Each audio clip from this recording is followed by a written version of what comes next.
ਸੋਗ ਨੂੰ ਵੀ ਮਿਲਣਗੇ। ਕੱਲ੍ਹ ਅਮਰੀਕਾ ਦੇ ਰਾਸ਼ਟਰਪਤੀ ਬਾਈਡਨ ਨੇ ਦੱਸ ਦਈਏ ਕਿ ਦੌਰਾ ਕੀਤਾ ਸੀ ਇਜ਼ਰਾइल ਦਾ, ਔਰ ਇਸ ਤੋਂ ਪਹਿਲਾਂ 7 ਅਕਤੂਬਰ ਨੂੰ ਬ੍ਰਿਟੇਨ ਦੇ ਵਿਦੇਸ਼ ਮੰਤਰੀ ਨੇ ਇਜ਼ਰਾइल ਦਾ ਦੌਰਾ ਕੀਤਾ ਸੀ। ਤਾਂ ਬਾਰ-ਬਾਰ ਇਹ ਦੁਹਰਾਇਆ ਜਾ ਰਿਹਾ ਹੈ ਅਮਰੀਕਾ ਦੇ ਵੱਲੋਂ ਕਿ ਉਹ ਇਜ਼ਰਾइल ਦੇ ਨਾਲ ਨੇ ਤੇ ਹੁਣ ਇੱਕ ਵੱਡੀ ਮਦਦ ਵੀ ਕੀਤੀ ਗਈ ਹੈ ਫਾਈਨੈਂਸ਼ੀਅਲੀ ਤੌਰ ਤੇ ਵੀ। ਤਾਂ ਦੱਸ ਦਈਏ ਕਿ 13ਵਾਂ ਦਿਨ ਹੈ ਲਗਾਤਾਰ ਇਹ ਜੰਗ ਚੱਲ ਰਹੀ ਹੈ ਔਰ ਹੁਣ ਬ੍ਰਿਟੇਨ ਦੇ ਪ੍ਰਧਾਨ ਮੰਤਰੀ ਦੇ ਵੱਲੋਂ ਇਹ ਦੌਰਾ ਕੀਤਾ ਗਿਆ, ਦੌਰਾ ਕੀਤਾ ਜਾ ਰਿਹਾ ਹੈ, ਉਹ ਪਹੁੰਚ ਚੁੱਕੇ ਨੇ।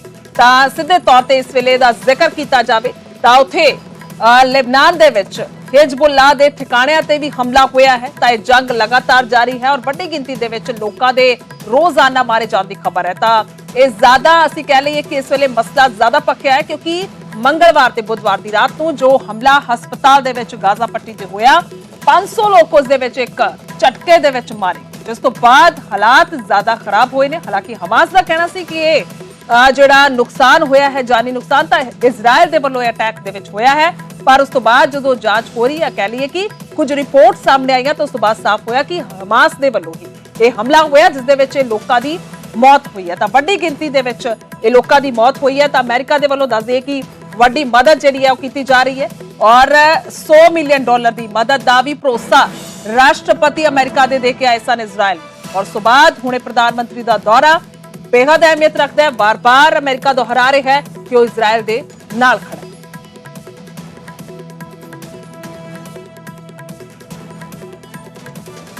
इंडिया उस जगह पे है जिसे हमास के हमले का ग्राउंड जीरो कहा जाता है।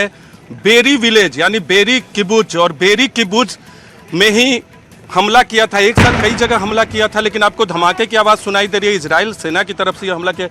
ये वो गेट है जहां धमाका किया था, गेट को तोड़ा था, गोलियां चलाई थी। आपको तस्वीरें दिखा दें, यहाँ 2 लोग आए थे जिसका फुटेज भी आया है सामने।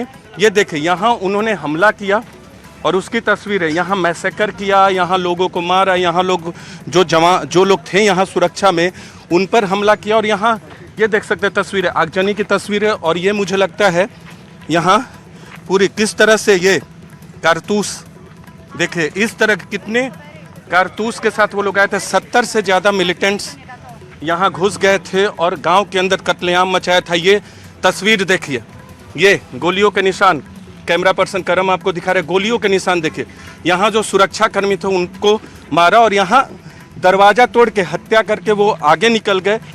किबुज में जो बेरी का गांव है वहाँ घुस गए। और मैं बार बार बता रहा हूँ न्यूज़ 18 इंडिया की टीम आपको कि ये ग्राउंड जीरो पे हैं हम। ऐसे तो रेम में 260 लोगों से ज़्यादा की मौत हुई थी, नोवा फेस्टिवल जहां हो रहा था, लेकिन आजा में भी लोगों की हत्या की। लेकिन बेरी को ग्राउंड जीरो इसलिए कहा जा रहा है कि यहाँ से घुसे, ग्राउंड के अंदर प्रवेश किया, उन जगहों पे भी अंदर घुसे थे। और ये गांव में हर जगह आपको जो कत्लेआम मचाया गया था, जो हमला किया गया था, उसके अवशेष आपको नज़र आएंगे। यहाँ के गाँव थोड़े विकसित लगते हैं, मकानें यहाँ अच्छी बनी रहती हैं, ये आपको बता रहे हैं। लेकिन अभी हम अंदर की तस्वीरें दिखाएंगे। अंदर घुस के उस दिन बहुत देर, कुछ देर के बाद आर्मी आई। जो लोग बचे थे सड़कों पे शीशे अभी आपको टूटे हुए दिख रहे हैं। हम बेरी गांव में पहुंचे हैं। यहाँ से महज 1 किलोमीटर से कम की सीमा के अंदर ही गाजा का बॉर्डर है और आर्मी इंस्टॉलेशन की तरह ये बन गया है। वॉर टाइम का फ्रंट लाइन भी इसे कह सकते हैं कि इजराइल की सेना ने बना लिया है। बहुत आज 10 दिन बाद यहाँ हम पहुँचे हैं और आपको अंदर की जो कत्लेआम किया है वो तस्वीरें अभी आपको अंदर दिखेंगी, किस तरह की तबाही मचाई थी। बेरी, फार आजा, रेम, ये 3 जगह ऐसे थे जहाँ सबसे ज़्यादा हत्याएं की हमास के आतंकियों ने। और बहुत प्लान तरीके से पहले रॉकेट छोड़ा, रॉकेट से हमला किया, यहाँ घुस आए, परिवार के लोगों को, माँ पिता बच्चों, एक परिवार के ही लोगों को मार दिया। 100 से ज़्यादा लोगों की हत्या कर दी यहाँ। और उसके बाद आर्मी ने इस पूरे गांव को अपने कब्जे में लिया। हर तरफ आर्मी का पहरा है, देख सकते हैं इधर आर्मी हर तरफ है, आर्मी की गाड़ियाँ हर जगह हैं। इजराइल का झंडा आपको दिखेगा। यहाँ देखिए, ये सेना की गाड़ी यहाँ लगी हुई है, धमाके बीच बीच में हो रहे हैं। ये एरिया सुरक्षित नहीं माना जाता, लेकिन हम आर्मी के साथ आए हैं, आर्मी की निगरानी में है। हर तरफ इस तरह की आर्मी की गाड़ियां यहाँ तैनात है कि अगर फिर से उम्मीद कम है, लेकिन अगर फिर से वो आते हैं तो उनको मुंह तोड़ जवाब दिया। छावनी में बदल दिया गया है, इधर करम दिखाइए, छावनी में पूरे किबुज को बदल दिया गया है। और मैं बार बार आपको बता रहा हूँ कि ये एक आर्मी का फ्रंटलाइन भी कह सकते हैं। तोप, टैंक, सेना की जो तमाम गाड़ियाँ होती हैं जो एनिमी देश से मुकाबले के लिए, वो यहाँ तैनात है, आर्मी के जवान तैनात हैं। और एक के बाद एक गांव में हम आपको ले चलेंगे, अंदर की ओर प्रवेश करें, लेकिन अभी यहाँ के लोग कम, आर्मी के जवान ज़्यादा हैं। किबुज को खाली कराया गया है, कुछ लोग चले गए हैं सिटीज़ के अंदर। और यहाँ देखिए बाहर में, ये गांव के बाहर का इलाका है, गांव के अंदर है लेकिन बाहरी सीमा है, कह सकते हैं बाहरी सीमा। हर तरफ आपको आर्मी दिखेगी। जो कत्लेआम मचाया गया उसके निशान भी हम दिखाएंगे, कैसे मिलिटेंट घुसे थे। देखिए बख्तरबंद गाड़ियाँ।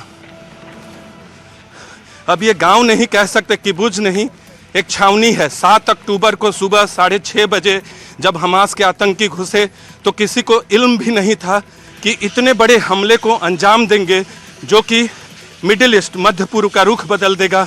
हर तरफ आपको इस तरह की आर्मरी व्हीकल दिखेंगे। गांव के अंदर पहुंचकर हम वो तस्वीर आपको दिखाने की कोशिश करेंगे जिसे मैसेकर कहा जा रहा है, नरसंहार कहा जा रहा है। दुनिया के देशों ने देखा, दुनिया में लोगों ने देखा, तो उन्हें कहना पड़ा कि इस तरह का कत्लेआम हाल के वक्त में न सिर्फ इजराइल बल्कि दूसरे मुल्क में भी देखने को बहुत कम मिलता है। इसलिए इजराइल ने इसे अपने देश पर 9/11 वाला हमला बताया है। इजराइल के पास भूमध्य सागर में पहुंचे अमेरिका के युद्धपोत अब तक खाड़ी युद्ध और अफगानिस्तान युद्ध समेत कई युद्ध लड़ चुके हैं। इन युद्धपोतों को भूमध्य सागर में भेजने का मकसद ये है कि सीरिया और हिजबुल्ला को इस युद्ध से दूर रखा जाए, क्योंकि अगर ये लोग शामिल हो गए पूरी तरह से तो खाड़ी में एक भयंकर युद्ध होगा। और अमेरिका ऐसा नहीं चाहता कि इजराइल कई फ्रंटों पर युद्ध लड़े। अमेरिका ने यह कदम ऐसे वक्त उठाया है जब इजराइल के 3,60,000 सैनिक टैंक और घातक हथियारों के साथ गाजा पट्टी पर हमला करने को तैयार हैं। अगर ऐसा होता है तो गाजा पट्टी में खून की नदियां बह जाएंगी, और अगर गाजा पट्टी की गलियों में मोसाद या इजराइल की सेना घुसती है तो हमास के साथ एक भयंकर युद्ध होगा। इजराइल की रिपोर्ट के मुताबिक हमास के आतंकी प्रमुख मोहम्मद दईफ के पिता के घर पर इजराइल के सुरक्षा बलों ने बमबारी की है। साल 2014 में भी इजराइल के बमबारी में दईफ के बेटे, बेटी और पत्नी की मौत हो गई थी, लेकिन मोसाद की कोशिश के बावजूद भी अब तक मोहम्मद दईफ इजराइल के चंगुल से बचा हुआ है। मोहम्मद दईफ हो या उसके द्वारा पाले हुए दूसरे आतंकवादी, इजराइल किसी को भी छोड़ने वाला नहीं, क्योंकि पानी सिर से ऊपर उठ चुका है। एक बात क्लियर है कि मोहम्मद दईफ कहीं ना कहीं गाजा पट्टी में ही छुपा हुआ है, लेकिन अब तक इजराइल के हमले से दूर है। हर ऊंची नीची भूमि है, तो यहाँ से थोड़ा सा ये एक फ्रेम में लाना सबके लिए मुश्किल है, लेकिन आप देख सकते हैं किस तरह से हमला किया जा रहा है और बार बार मूवमेंट की संख्या में तैनात। ये देखिए, ये अभी छोड़ा है, ये इस तोप ने अभी हमला किया है गाजा पट्टी की तरफ, जहां आपको धुआं दिख रहा है। हाँ, हम एक्सपेक्ट नहीं कर सकते कौन सा तोप। तरफ देखिए, हर तरफ तैयारी की जा रही है, हर तरफ इसकी तैयारी की जा रही है, हमले की तैयारी। वो शॉट्स दिखाइए करम, जो हम इस बॉर्डर से दिखा सकते हैं, गाजा पट्टी और इजराइल के बॉर्डर से हमें रुकने की इजाज़त भी नहीं दी जाती। और देखिए किस तरह से पोजीशन लिया गया है वहाँ भी सामने में। कई दिनों से जारी है इस मोर्चे पे, लगातार ये कार्रवाई जारी है, लेकिन ये है इजराइल की हमास पर हमले की, गाजा पट्टी पर हमले की, और पूरी तरह से सुरक्षा के बीच में यहाँ जो आर्मी है उनकी मौजूदगी में, उनके घेराव में हम लोग यहाँ से आम जो हर तरफ धुआं, ये और पीछे आपको इजराइल का झंडा दिख रहा होगा, तो हर तरफ से गाजा की तरफ गाड़ियां मूव कर रही है। इजराइल बड़े जंग की तैयारी में है। अब तक लगातार इजराइल की सीमा से गाजा पट्टी में हमले की तैयारी नहीं होता। यहाँ लोग सड़कों पर बैठे होते हैं, ये जो आपको बेंचेस दिख रहे हैं यहाँ लोग बैठे होते हैं, लेकिन स्थिति देख लीजिए किस तरह से बनी हुई है। सायरन की आवाज बीच बीच में आती है।